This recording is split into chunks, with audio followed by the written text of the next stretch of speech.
Alden Richards update. Yung congrats kay Alden. Nominate si Alden sa 72nd PAMAS Award bilang Best Actor sa pagganap niya sa Family of Two movie niya. Congrats.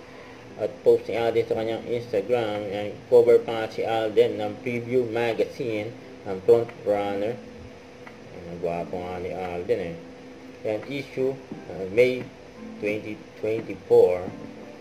Ayan, cover pa nga si Alden ng Preview Magazine.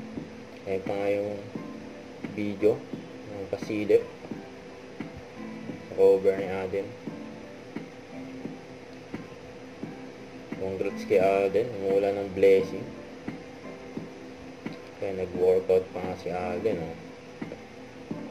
Iba-ibang style, iba-ibang look ni Alden sa kanyang cover.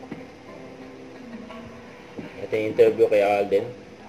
I would like to really say my gratitude to the writers, of course, Ms. Suzette Doctolero and Direct Dominic Zapata for, doing their utmost hard work for this. Kasi this is dubbed as the, one of the biggest legacy series of GMA for 2024. We were very skeptical with the box office because after COVID, after pandemic, the lockdowns and everything, sobrang nagsistruggle yung Philippine cinema. But,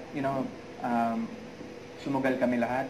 It was worth it, and I share this award, to all the people who have been part of 5 breakups in a romance. Here is this, fashion icon, international fashion icon, but we go back to Heart's roots. Actress siya before, but syempre tatanungin ko muna si Heart kung gusto niya pang bumalik sa pag-acting na in love ako sa pagtakbo eh. But really, it's really more of, getting into shape, since adult na tayo, and yung work schedule is very demanding, it pays to really watch your health rather than you abuse your body. Huwag kalimutan mag-subscribe, click on notification bell for more update. Ito po ang Richard Reaction Vlog. Bye guys, thank you for watching.